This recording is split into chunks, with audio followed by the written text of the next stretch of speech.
Today we are going to be talking about every single book that I have read so far in 2025. When I'm recording this, it is April 6th. So we're going to be talking about January, February, March. I have read one book, I think, in April. So this isn't going to be much of April. It's going to be mostly like that first quarter of the year. Let's go ahead and get started. The first book that I read in January was actually Reckless by Elsie Silver. So I read this like partially physical book and partially on my Kindle. So I actually have this copy of it, which is amazing. Like, it's beautiful. And I want to get the last book. What is the last book? Flawless, Heartless, Powerless, Reckless. There's one more, Hopeless, I think. And I read that one on my Kindle because thank goodness they are all on Kindle Unlimited. And I liked it. It was great. But I wish that I had it in this cover. And I don't know if this is her self-published cover. I rated this book a 5 stars, which, first of all, I don't know if that's true or not. I kind of feel like I rated like a 4.75 because rating a book 5 stars for me, especially a romance book, is hard. It's challenging. So I'm thinking I went with 4.75 on this, and I just didn't clarify it in my Goodreads review because I don't know, I just don't know. But thinking back, I did love this book. It was so good. It is a surprise pregnancy trope. So if you don't like that trope, I honestly would still recommend this book because I'm not huge on that trope. I don't really love it. I find it annoying and obnoxious a little bit and overplayed, but this one is done so good, and it's very different. I mean, I am not big on the pregnancy tropes, so I can't say that I've read a bunch, but I've never read one like this before. And I love Bo, the MMC. He's amazing. I love him. And then Winter is the FMC. And if you've read Chestnut Springs, then you know of Winter because she is, what's the first book? Flawless. Summer is the FMC and Winter is Summer's sister. So you get a little bit about her in the first couple of books, but I really liked her. Wait, am I losing my mind? It is Winter, right? Is that a different series? No. Okay, it's Winter. And I just love this book. I thought it was amazing. This is definitely by far my favorite book from the Chestnut Springs series. So if you are going to read the Chestnut Springs series, this is the 4th book in the series, but it is definitely the best, and I would say worth it. Like, to get to this book, I would say read all of them because this book is so good. Yeah, 4.75, but if I had to round it up, I would say a 5 star. Like, this, chef's kiss. The second book that I read in 2025 was Wicked. So I do have that. Let me grab it. I can't find Wicked, but I'm kind of thinking maybe that's a good thing because I did not like that book at all. I am a big Ariana Grande girly. If you know me, you know that. And I have been waiting for Wicked to come out for like 2 years since we found out that she was going to be Glinda. But when it came out, I was like, okay, I need to read this book. I got the book months before and wanted to read it, but was putting it off. Watched the movie, obsessed, first of all, please, amazing. But that book was not for me. I did not like it. I did not like the writing. It was weird. It was straight, like there were parts in that book that made me feel uncomfortable. I did not like it. I literally had to listen to the audiobook for probably a quarter of it to finish it because I could not stand to read that book any longer. I could not sit and look at those pages any longer. Never again. The third book that I read in 2025 was Hopeless, which I do not have on paperback. I just mentioned I read that on my Kindle Unlimited. That one was not my favorite, but it was not the worst. But also, I didn't really like it. I think I rated it 4 stars. It's about, not Bo. What's that? What's the older? Is that Bo? That's Theo. I'm so sorry. Theo is in Powerless. Oh my God. Theo is in Reckless, not Bo. Bo is in Hopeless. Bo is the older brother, and he was like grumpy, but also the FMC is grumpy kind of. It was okay. I didn't love it. I liked the setting. I liked Chestnut Springs. I liked everything regarding that, but it just was not the best. Probably my least favorite in the series. But I gave that one 4 stars. So I guess I liked it enough in the moment to give it 4 stars, but I wouldn't rave about that. I wouldn't say, you need to go pick this up, like I would about. The next book that I read in 2025 was Hidden Pictures. I read this entire book in one day from start to finish, and I ate it up. Like, I was looking at reviews after the fact, and they weren't so hot. So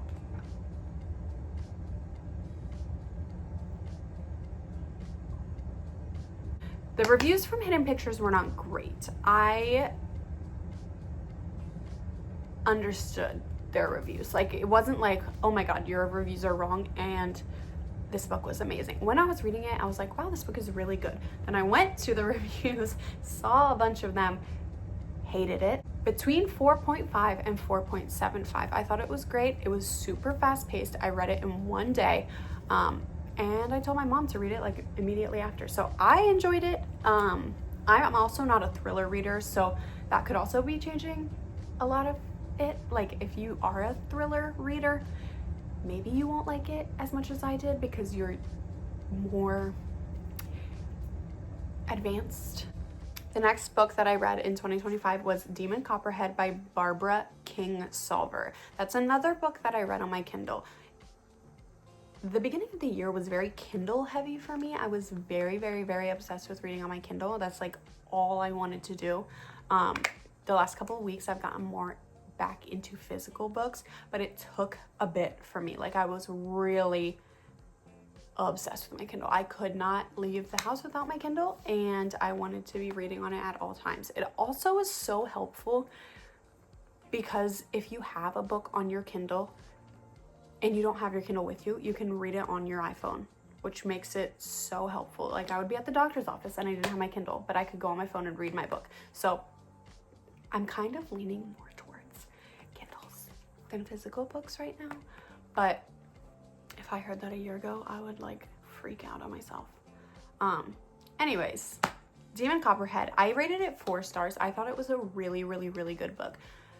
The only issue that I had with it was the pacing. It felt so slow. And I was reading it, like I said, on my Kindle, and I was enjoying it. It was great. It was fine. But I switched to the audiobook at halfway, and immediately my experience went way up. I enjoyed it a lot more. So if you are going to read this book, Demon Copperhead, I would recommend listening to the audiobook.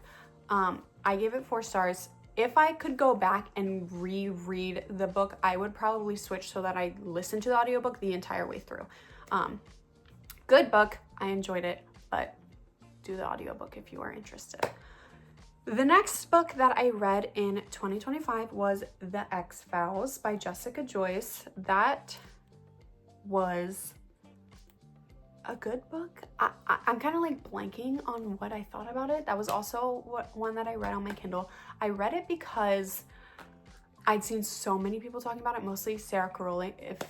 If you know, you know. But she loved this book, and anything that she loves, I'm like, okay, I need to try. So I read this book, and I thought it was good, but I wasn't obsessed with it. I gave it 4 stars, which, again, for a romance book, I feel like that's pretty good. I'm not a romance reader primarily. I'm more of a fiction reader, or a fantasy or a historical fiction, but I do love a good romance every now and then, and The X-Files was good. It just didn't do it for me like some of the other romances that I love. It tells us the story about Georgia, and she goes to her best friend's wedding, who also happens to be best friends with her ex-boyfriend. Eli. And I love second chance romance. Their friend's wedding was a disaster and everything was going wrong, and it was just very, very unrealistic, which I get it. It's a romance. Romances are unrealistic, but it was cute. It was fun. It just wasn't my favorite book. The next book that I read in 2025 was Not in Love by Ali Hazelwood. I read this one super quickly because I borrowed it from the library. And I also had the audiobook, so I kind of was going back and forth between both of them. I gave it a 3.5 stars. I liked it, but I also didn't really care about anyone. I didn't care about the plot line. I did not care about the characters. The MMC is trying to take over the FMC's business, and he's trying to get payback for something, but the FMC doesn't know what. But then they're also kind of like in love. It was very physical romance. It wasn't like emotional, if I'm remembering correctly. I feel like I've read so many books since then. But like I said, it was good. I just didn't really care about the characters or the plot.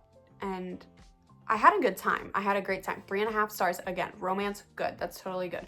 I wanted to read it. I wanted to listen to it. I enjoyed it. I don't know if I read it the entire way through that I would have enjoyed it as much, but for what it was when I read it, I enjoyed it. I liked it. 3.5 stars. I like Ali Hazelwood's books. I haven't read a ton of them, but what I have read of hers, I have enjoyed. My favorite though is Bride, and I stand on that. That book is so good, and I know it's weird, and I know some people don't like it, but I enjoyed it a lot. The next book that I read, I do have right here, and you can pretty much guess what book it was. It was Onyx Storm, because it came out this January, at the end of January. So I went and I picked it up.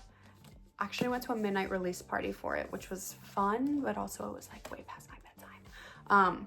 I picked it up. I wasn't like super excited to start this book, only because the first Fourth Wing book, 5 stars. I loved that book. It was amazing to me. Iron Flame, however, was not for me. I did not like that book. There were so many words. It took me so long to get through. I was confused, and I was kind of like put off of the series. So the first book is still amazing to me. I still love that book. The second one, not for me. I was a little apprehensive to start this because of that. But it also, there was a longer release time between the second and this book, where the second book felt really, really, really, really rushed. This one, I felt like maybe she took more time with, but I was still nervous to read it. So I started reading it, and I'm sorry, but this many words on a page is too much for me. So that was a lot. It took me what felt like a month to read this book. In actuality, I started it on January 20th and finished it on January 31st. So it took me 11 days. It literally felt like I was reading this book for 2 months. I cannot stand a book that feels like that. I don't know if it's because there was that many pages. I don't know if it's because there was that much going on in this book. The first 30% of this book, I felt like I might as well have been reading a brand new fantasy book in a different language. It was so confusing. It was so hard for me to get into. But I did end up having a much, much better time with Onyx Storm than I did with Iron Flame. And I ended up rating this book 4 stars. I would read this again to understand more. Like, when I finished this book, I had questions. I was confused. I was interested. I was intrigued. It made me actually want to think about what could happen next. But at the same time, I also could be on board with Fourth Wing just stopping at Fourth Wing. Like, if that was a standalone book, it would have went out great. But better than Iron Flame, not as good as Fourth Wing. But to be fair, I don't think any of these books will be I don't think any of the following books will be as good as Fourth Wing. I don't think the fourth one will be as good, fifth one. I just feel like there's too many plot lines, and we're trying to go so many different ways. I can't keep up, and I'm confused, and I'm lost, and I feel like I literally need to study before I can read this book. Like, I need to do flashcards. I need someone to quiz me before I can read this book, or else I'm going to have no idea what is happening. And that's essentially what happened. It's just, we're gonna put that right back here. The next book that I read, I'm counting it because every chapter book counts. But I read it with my students, and it was Magic Tree House, the first book, Dinosaurs Before Dark. And you know what? I didn't rate it because it didn't feel fair, but it's a chapter book and I thought it counted toward my goal. I have a big, hefty goal this year, so I think it's fair. The next book that I read this year was Pictures of You by Emma Gray. So I also, once again, read this because Sarah Caroli read this, and I'm pretty sure she liked it. I don't know what she rated, I don't remember, but I wanted to read it because obviously I have FOMO, and if someone else is reading a book and enjoying it, I need to read it. So I was looking for this a while, finally found it, purchased it, immediately started reading it. It was about, let me try and remember. It was about a girl who was married. She got in a car accident. I think it was a car accident. She got in a car accident with her husband. He does not live, she does. She wakes up in the hospital and she's like super confused. She does not remember anything from the past like 10 years of her life. She like goes to call her parents in her phone, and her parents aren't there. She doesn't have their contacts. She goes to call her best friend and she doesn't have her contact. She doesn't even remember her husband. The people that come in to see her in the hospital are her in-laws, and I think I remember them being like very cold, and she was very confused who they were or what happened and what was going on. So you kind of read this story from her perspective, but we also read it from the point of view of another character named Drew, who is from her past that she also doesn't remember. Like, Drew was in her teenage years, but it's like the year after she doesn't remember. So I guess like she remembers until she was 16, and she was friends with Drew from 17 to 18 or something like that. So he remembers her. He knows what happened. He knows why she's not friends with anyone, doesn't talk to her family, but he doesn't tell her that. He keeps it to himself.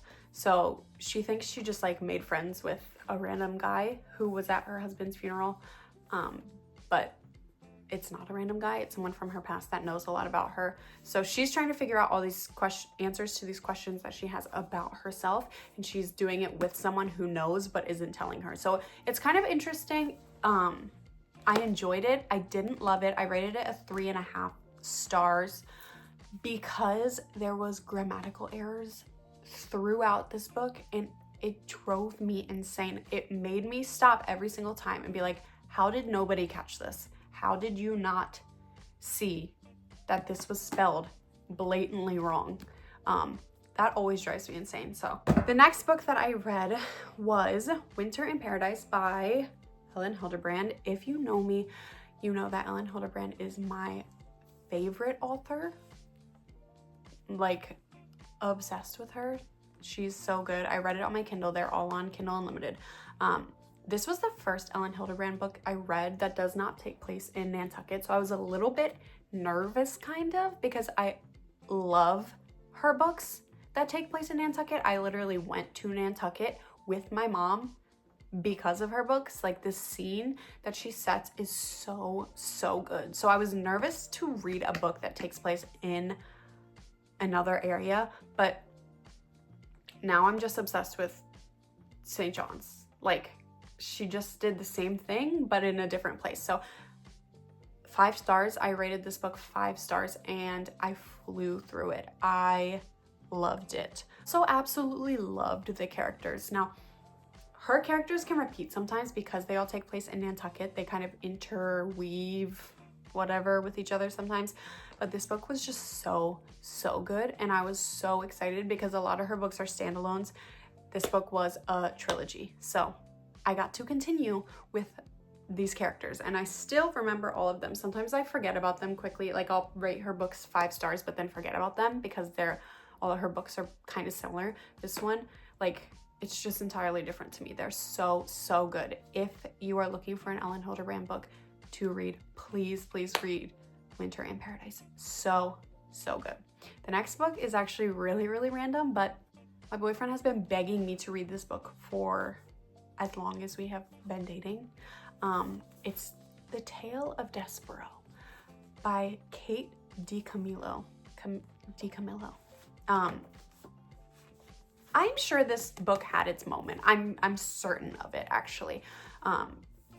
I'm happy. If you have fond memories of this book, I'm very, very, very happy for you. You can keep it. Like, I'm glad I can add it to my repertoire of book knowledge, but this is for you. I think if I read this when I was in 4th grade or 5th grade, I might feel the same way. I gave it 2 stars. No hate to this book. I'm sure, like I just said, it had its time, it served its purpose, and we're just gonna leave it at that. The next book that I read was What Happens in Paradise, which is the second Winter in Paradise book by Elin Hilderbrand. I also rated that one 5 stars. So good. Like I said, read that series. The next book that I read was Lights Out by Nevessa Allen. I listened to that one on audiobook. If you are going to listen to that book, first check the trigger warnings because it is so strange. Like, I almost felt weird adding it to my like currently reading in Goodreads, but the audiobook was so good. I rated this book a 3.75 stars. The only reason that it was that low, I wanted to rate it higher, but it should have ended at the 65% mark. I feel like once we hit 65% in that book, we lost the plot. It started talking about all this other stuff that was not in the book before. Super random, super out of left field. I did not care anymore. If the book stopped at 65%, it would have been like a 4.5 star for me. But the audiobook casting and actors are great. I did enjoy that. It was very funny. You can tell that Nevessa Allen is a funny author. I will be reading the next book that she puts out in this series, but if you are choosing to read this book, please do the audiobook. You are going to be laughing. You are going to be having an enjoyable time. I promise you will. Next book that I read was actually a book club book. It was The Wedding People by Allison Espach. I did not like this book. I did not like it. I was excited to read it. I've been seeing it everywhere before I read. Everyone was talking about how good it was. It was amazing. I loved it, blah, blah. So I was excited. I was really eager to pick it up.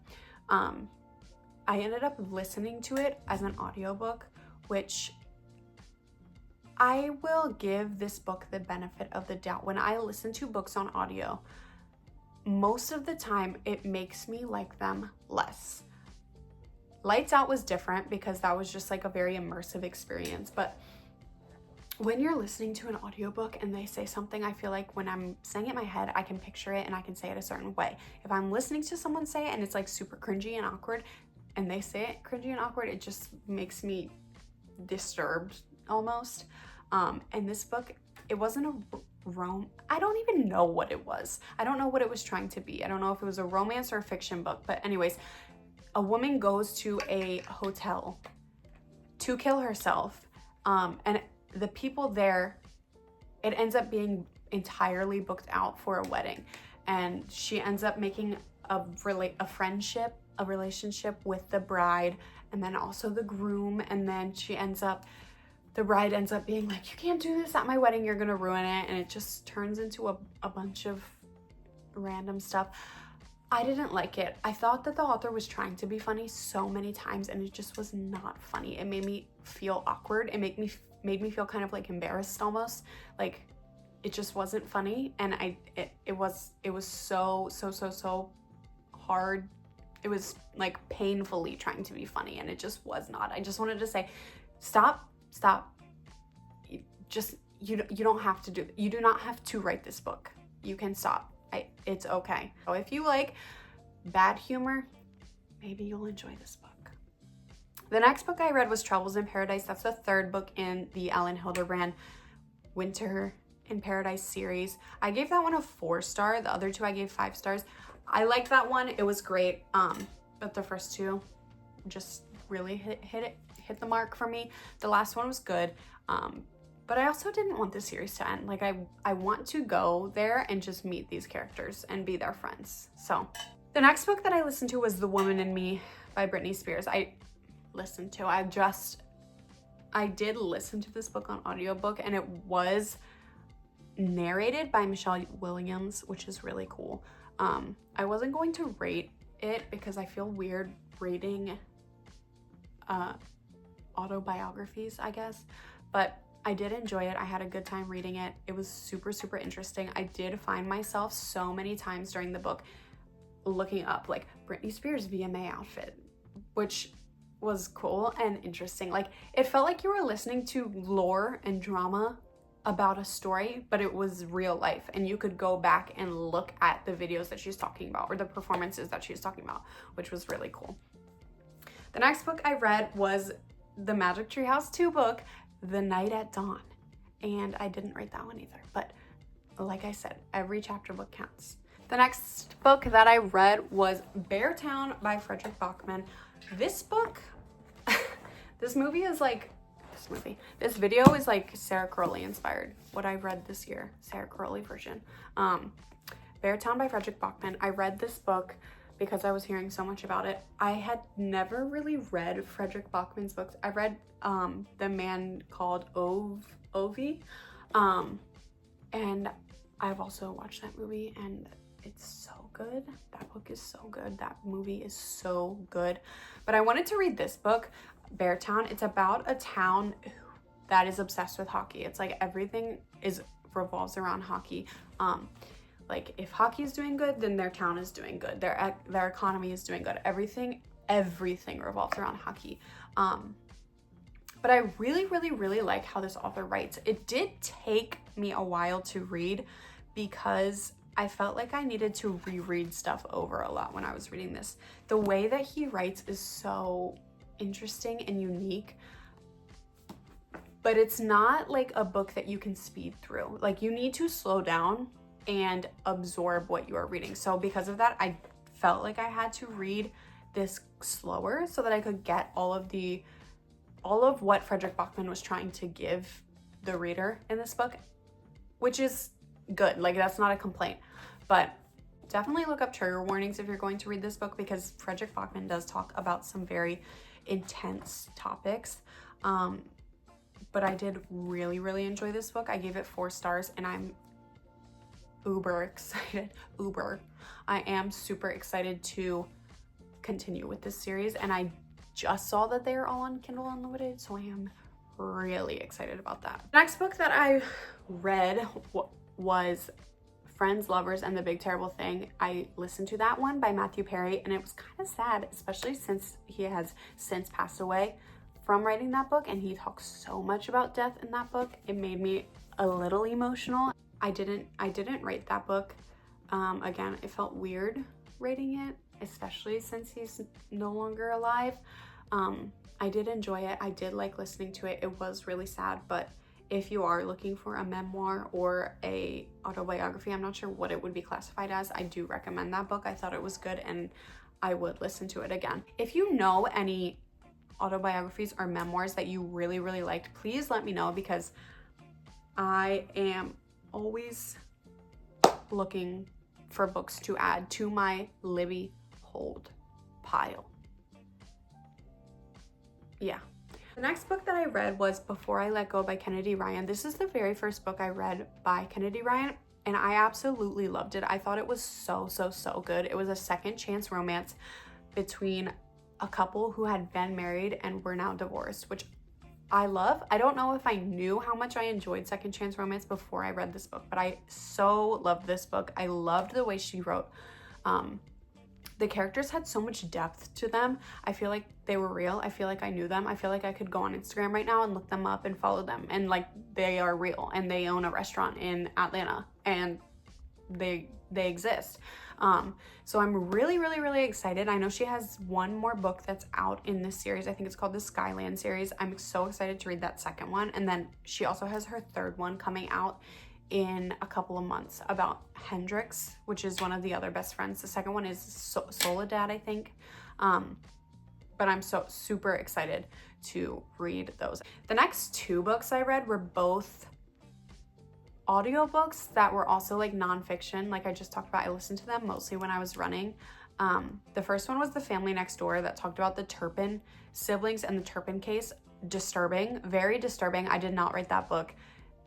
It was interesting to listen to, but it's also so messed up. If you are going to listen to it, make sure you know what it's about. I knew what it was about, kind of, but not really. If that stuff messes with you, don't listen to it. It was really dark, it was really depressing, it was really sad. The second one I listened to, not as depressing, but it was still like messed up, was The House of My Mother by Sherry Frankie. That situation is so crazy to me, how it was just like public knowledge for so long, but no one did anything. And it also, since I read this book, I have been so turned off of children being in videos. Like, I'm like, get your kids out of that camera. Like, you are rubbing me the wrong way. I am nervous, I'm scared. But I didn't read that book either. The next book that I read was Madwoman by Chelsea Beaker. I love Chelsea Beaker's writing. Her book, Godshot, is one of my favorite books of all time. It is so good. I also read her other book, was Heartbroke. That was like a series of short stories, and that one was good too. It wasn't as good as Godshot, but it was pretty good. This book, Madwoman, was really interesting. Also super different than what she has written before. I have this book. This book, also, it's really pretty. It's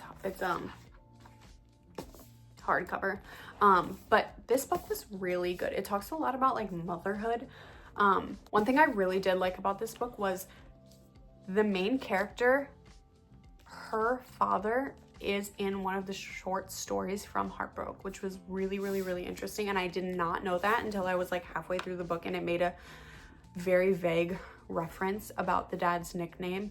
And I was like, wait, that sounds familiar, and I feel like I know that. So I looked it up, and sure enough, it was related to a character from the short story. So I wanted to go back almost and read it. I didn't have it because I got it from the library, so I wasn't able to. But if you are going to read this book, I would recommend reading that short story before you read this, just to give you like more insight.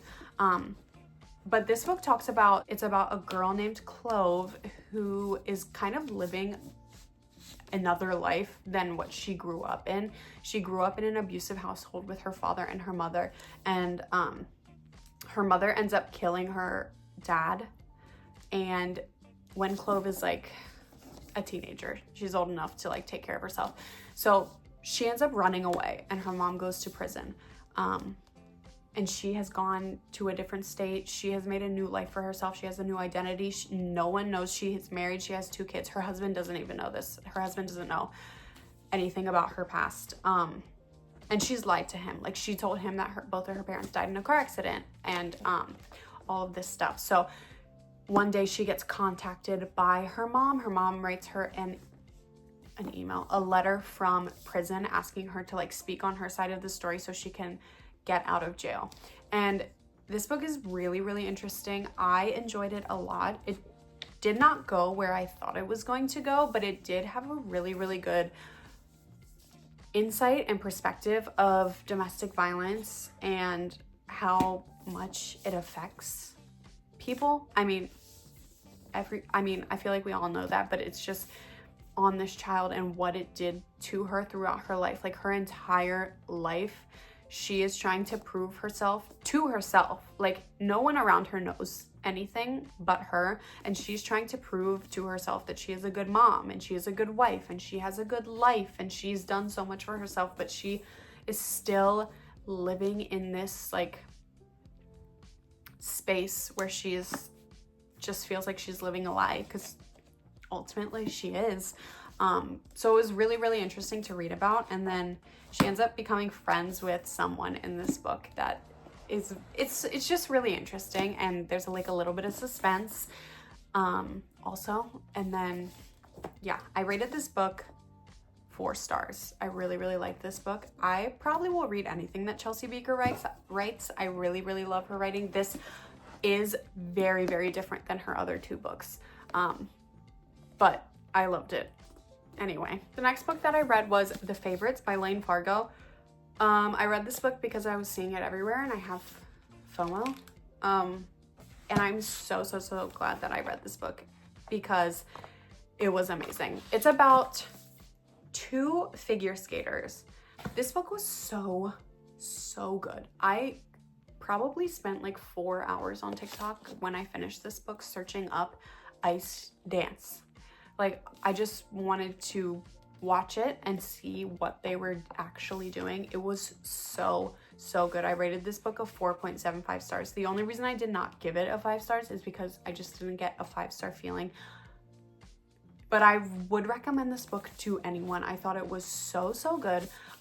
The one complaint that I had with this book was that I wish you got more backstory between the two main characters, Heath and Katarina, because they are so toxic almost for each other, but it doesn't give you enough backstory to what happened when they, like, it tells you what happened when they were young, but it doesn't show you their relationship that much when they were young. So I couldn't really understand the lengths of toxicity that they were going to get at each other and hurt each other, because I just didn't see that. So I feel like if we got more of that, it would have been a 5-star.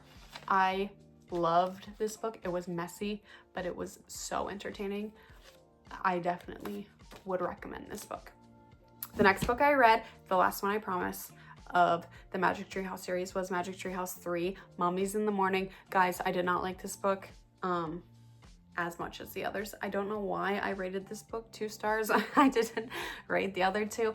You know what? It was a good book for what it was. It just wasn't my favorite. The next book that I read, I'm literally just spent 3 minutes looking for it frantically, and it's propped up behind my camera, so that's cool.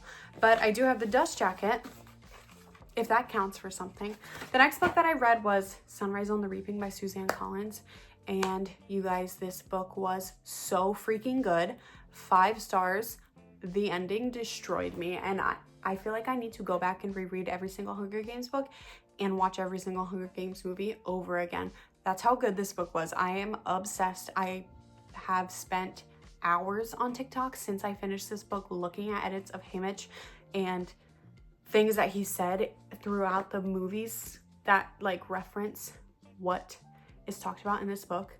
Suzanne Collins, your mind is insane. There are no plot holes in this series. None. Like, she has thought about everything. To have that mind, are you joking? Please, please, please do yourself a favor and read Sunrise on the Reaping. This book is so good. I did not want it to end. The ending, make sure you have a box of tissues. Like, are you... The last book that I read in 2025, I just finished it yesterday, and it was another book club book for my book club, and it was Flowers for Algernon by Daniel Keyes. My sister-in-law wanted us to read a book that was sad because it is our April book, and April showers bring May flowers. I love sad books. I want a book that is going to make me feel something. If a book makes me cry, that's how I know it is good. That I care that much, that I am literally shedding tears, that's a good book. So when I picked this book up, I wanted to cry. I was expecting to cry. I saw it on so many Reddit threads about saddest books you'll ever read, books that are sure to make you cry. This book made me sob, and I was like, okay, yes, I need to read this book immediately. So I got it from the library. I read it in 4 days, and I did not cry. I was really upset about that, which I know, strange, whatever, but when I'm reading a sad book, I want it to hurt. Like, I want it to make me cry. This book just didn't make me cry. It was sad. It was good. I can understand why it would be a classic. It was definitely written a long time ago. But it tells the story of, they say he has a low IQ, but he definitely has like a learning disability. And he ends up going through some scientific process to make him smart, but they have only practiced this scientific process, whatever, on a mouse. And then like it works on the mouse is super smart. So they do it on this boy named Charlie. Charlie becomes super smart, but then while he is really smart, Algernon kind of like deteriorates and then ends up dying ultimately. So he kind of is like really smart, but he also knows that he might not stay that way. So it was really interesting, and the entire book is told through like diary entries almost. He calls them progress reports because it's for a scientific research project. So, but it was definitely interesting. I'm glad I read it, but I don't think that I would like recommend this to someone. Like if someone's asking for a book, I don't know what type of book you would have to be asking for that I would recommend this. It was good. I give it 3 stars, but it wasn't anything like monumental or life-changing. So, and I did not cry. So that also took it down for me. So that is everything that I read so far in 2025. I have read 28 books so far. And I've had a lot of fun. I've been reading more audiobooks. I've never really been into audiobooks, so it's been exciting doing that. But if you have book recommendations, please let me know. I'm always open to new book recommendations. Thanks for watching.